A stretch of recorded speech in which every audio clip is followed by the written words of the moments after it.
Most yards don't look boring because of bad plants. They look boring because of one missing design decision, something that costs almost nothing, but changes everything. Here's the problem. People spend hundreds of dollars on flowers, shrubs, and mulch, and the yard still looks flat, scattered, like a collection of plants instead of an actual designed space. By the end of this video, you'll know exactly how to fix that. How to take a plain front yard or backyard and turn it into something that stops neighbors mid-walk. And stick around for the final idea, because it's the one thing that separates a yard that looks nice from a yard that looks like it belongs in a magazine. Let's get into it. I've redesigned more yards than I can count, some from scratch, some just fixing one or two things that were quietly holding the whole space back. And almost every single time, the fix wasn't buy more plants. It was a design idea nobody had thought to try. In the next 20 minutes, I'm going to walk you through 16 landscaping ideas for both your front and backyard. What they are, why they work, and exactly how to apply them even on a modest budget. One more thing before we start. Each idea on this list builds on the one before it. So by the time we hit the final few, you'll be looking at your yard the way a professional designer does. Let's start with the one idea that instantly makes any yard look more intentional. Idea #1, layered planting heights. Here's the overlooked idea. Professional-looking yards almost never plant everything at the same height. They build in layers, tall in back, medium in the middle, low in front.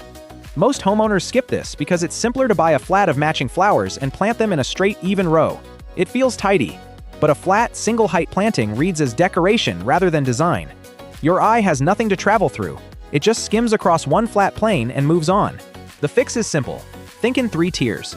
Tall shrubs or small trees at the back, mid-height perennials in the middle, and low ground cover or edging plants in front. The design principle behind this is called visual depth. The same reason a photograph with foreground, midground, and background feels more alive than a flat snapshot. Layers give your eye somewhere to travel. Picture a bare foundation bed with just one row of marigolds, versus that same bed with a small hydrangea in back, salvia in the middle, and creeping thyme spilling over the front edge. Same square footage, completely different impression. Once your layers are in place, the next idea is about connecting all of it, literally, with your feet. Idea #2, defined intentional pathways. Surprising fact, a yard with no clear path actually makes plants look messier, even if the planting itself is done well. People skip proper pathways because grass already technically lets you walk anywhere, so a defined path can feel unnecessary, an extra expense for something you can already do for free. But without a path, there's no visual structure guiding the eye or the feet. Visitors end up cutting across lawns, worn dirt trails form, and the whole space feels undirected. The fix: install a simple path using pavers, gravel, or stepping stones connecting key points. The driveway to the door, the patio to the garden. This taps into a basic wayfinding principle used in architecture.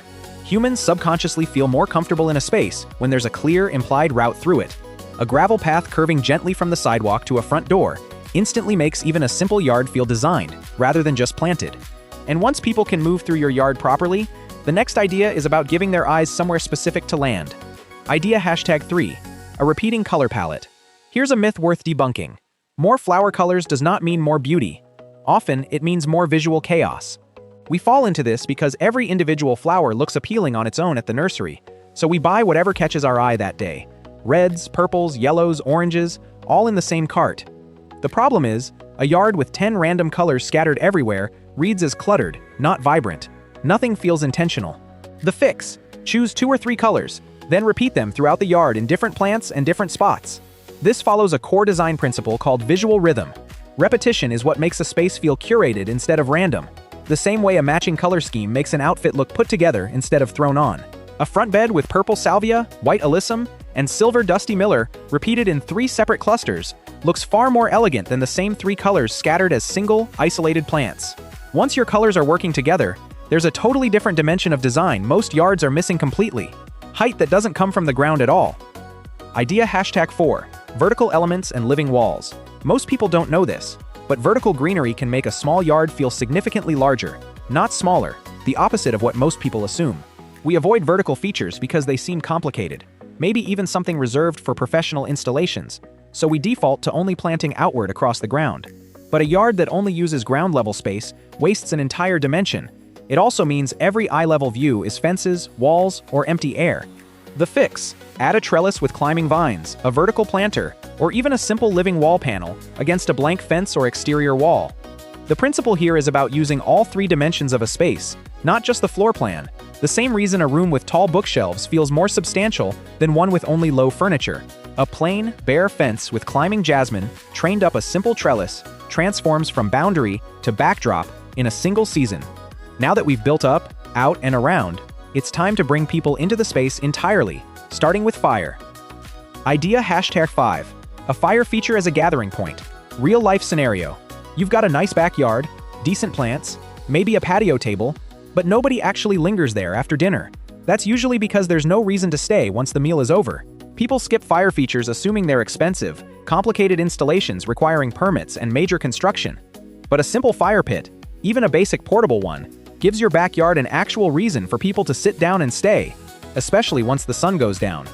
The fix: add a fire pit surrounded by simple seating, positioned as a clear secondary room, separate from your dining area. This connects to a psychological principle in outdoor design called destination anchoring. Spaces need a focal point that gives people a reason to move toward and settle into them. A backyard with a small fire pit ringed by 4 Adirondack chairs consistently gets used on evenings when an empty patio would have sat completely untouched. And speaking of things that draw people in after dark, there's a feature that works even harder, one that involves sound as well as sight. Idea #6. A small water feature. Here's a fact that surprises people. You do not need a full pond to get the benefits of water in a landscape. A small pondless waterfall or bubbling urn does almost the same job. We assume water features are all or nothing, either a full koi pond or nothing at all. So most people skip the idea entirely rather than start small. But without any water element, a yard misses an entire sensory layer. No movement, no sound, nothing that draws the ear as well as the eye. The fix: install a compact pondless waterfall or a simple recirculating urn fountain tucked into a garden bed. The principle at work is sensory layering. The best designed spaces engage more than one sense at once, and sound is one of the most underused tools in home landscaping. A small bubbling fountain tucked near a patio does more to mask street noise and create a calming atmosphere than almost any amount of additional planting could. Now, once your space has sound and structure, the next idea shifts things towards something a little wilder and a lot lower maintenance. Idea #7. Naturalistic grasses and meadow-style planting. Common mistake in the opposite direction. Some yards are so manicured, so tightly clipped, that they end up feeling sterile instead of beautiful. We over-manicure because tidy has always been marketed as the correct way a yard should look. Clipped hedges, mowed lawns, nothing out of place. But an entirely manicured yard, with no texture variation, can feel flat and impersonal, more like a golf course than a home. The fix: add a section of ornamental grasses or naturalistic, loosely planted perennials that move in the wind and change with the seasons. This follows a design principle borrowed straight from landscape architecture. Contrast creates interest. A wild patch beside a manicured bed makes both areas look more intentional by comparison. A front yard with one corner planted in feather reed grass and purple coneflower, swaying beside an otherwise tidy lawn, instantly reads as more sophisticated than an entirely uniform lawn ever could. And once you've got movement and texture working during the day, the next idea is about keeping that beauty visible after the sun goes down. Idea #8. Strategic outdoor lighting. Surprising fact: most home landscapes are designed entirely for daytime, even though people are often outside enjoying them well into the evening. We treat lighting as an afterthought because it usually gets added, if at all, right at the very end of a project, almost as decoration rather than design. Without it, everything you've built disappears the moment the sun sets. All that layered planting, that path, that fire feature, invisible after dark. The fix: add simple uplighting at the base of a tree or shrub, path lights along your walkway, and one accent light on a key feature like a fountain or arbor. The principle here is called focal illumination. Lighting a few key features rather than flooding the whole yard creates drama and depth, the same way a photographer lights a subject rather than the entire room. A single uplight aimed at a Japanese maple turns an ordinary tree into the visual centerpiece of the entire front yard after dark. Speaking of centerpieces, there's a bigger structural version of this idea we haven't covered yet. Idea #9. A structural focal point. Here's something most people don't consider. Every well-designed yard has one clear hero feature, something your eye is meant to land on first. We skip this because it's tempting to spread attention evenly, giving every plant and feature equal visual weight, assuming that's fair and balanced. But a yard with no clear focal point leaves the eye wandering, without ever settling anywhere. It ends up feeling busy instead of impressive. The fix: choose one structural feature, an arbor, a pergola, a statue, a specimen tree, and build the surrounding design around drawing attention toward it. This is a straightforward principle from art and design: hierarchy. Not everything can be the star, and choosing one hero element makes the entire composition feel intentional. A simple wooden arbor placed at the entrance to a backyard garden, with planting arranged to frame it, instantly gives the whole yard a sense of destination and purpose. Once you've got a hero feature working, the next idea is about the small detail that quietly makes everything around it look sharper. Idea #10. Clean, defined edging. Myth to debunk. Sharp, clean edges are not just a neat freak preference. They measurably change how put together a whole yard looks, even if nothing else changes.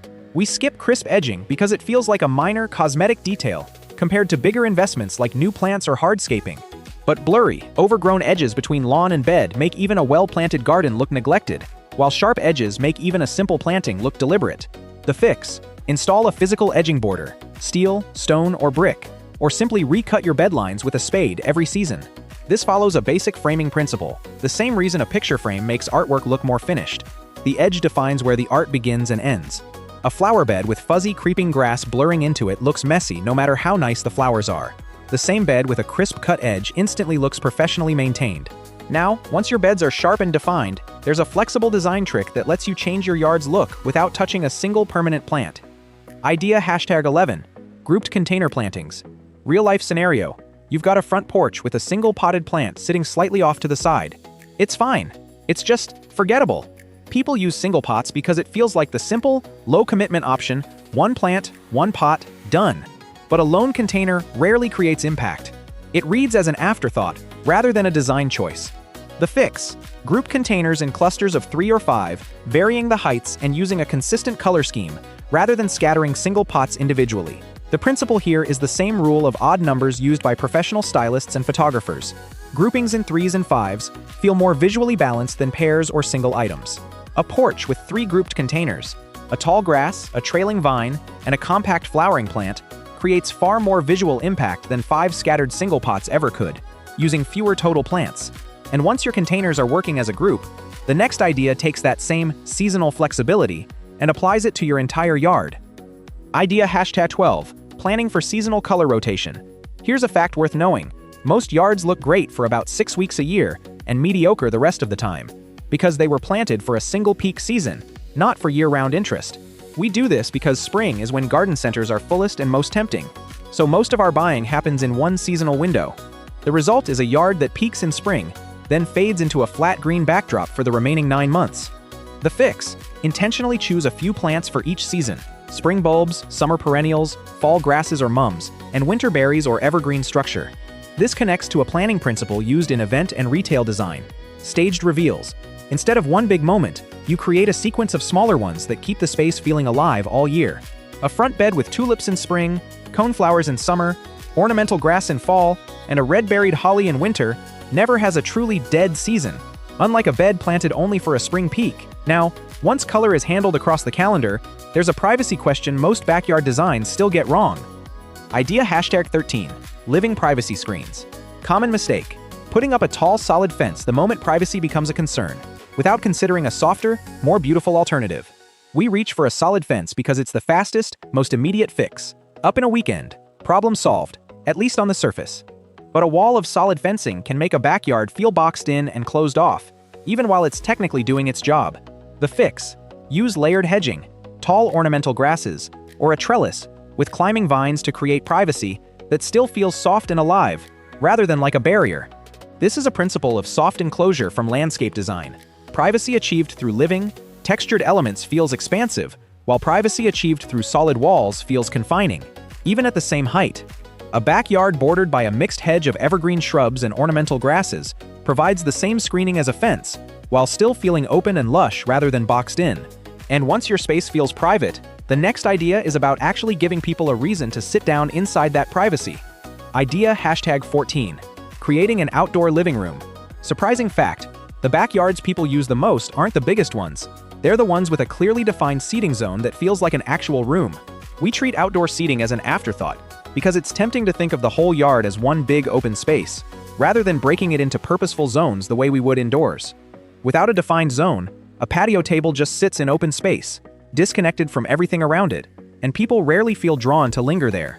The fix: define a seating area with a rug, a pergola overhead, planting on at least 2 sides, and comfortable furniture. Treat it like an actual room. just without 4 walls. The principle here is spatial zoning, the same logic used in interior design. A space feels more inviting when its boundaries are implied, even outdoors. A patio with an overhead pergola, potted plants framing 2 corners, and an outdoor rug under the furniture feels like a room you want to stay in, compared to the same furniture simply placed on open concrete. Now, with a real gathering space established, there's one more shift that changes the entire geometry of your yard. Idea #15. Curved lines instead of straight ones. Here's something most people don't know. The human eye finds curved lines more relaxing and more natural looking than straight ones, which is exactly why straight-edged beds often feel stiff. We default to straight lines because they're easier to measure, easier to mow around, and easier to plan without much design experience.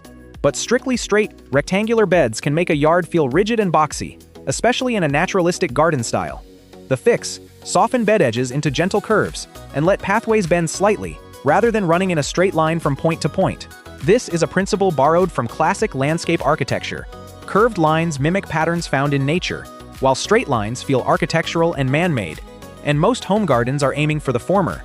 A backyard bed reshaped from a stiff rectangle into a soft, flowing curve instantly feels more organic, even with the exact same plants inside it.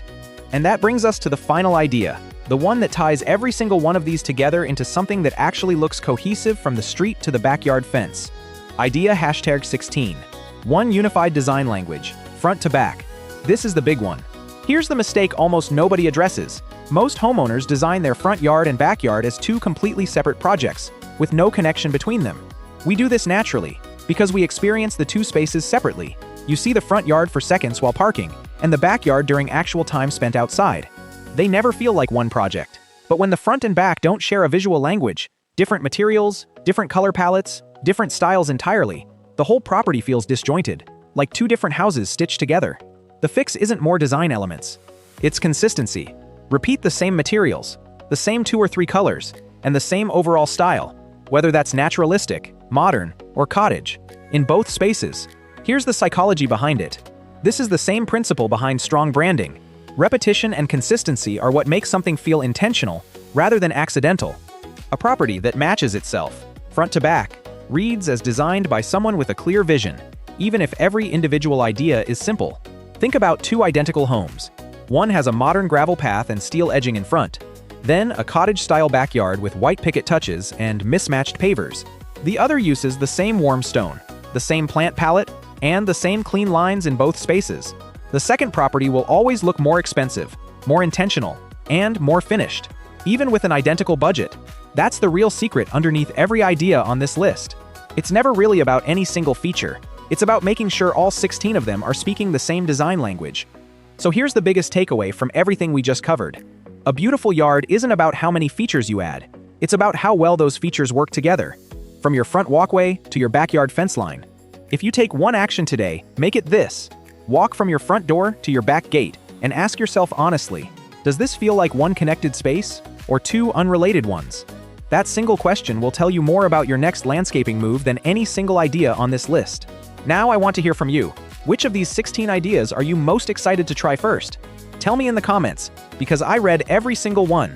If this gave you a clearer picture of what your yard could actually become, give it a like and subscribe for more. There's a lot more where this came from. I'll see you in the next one.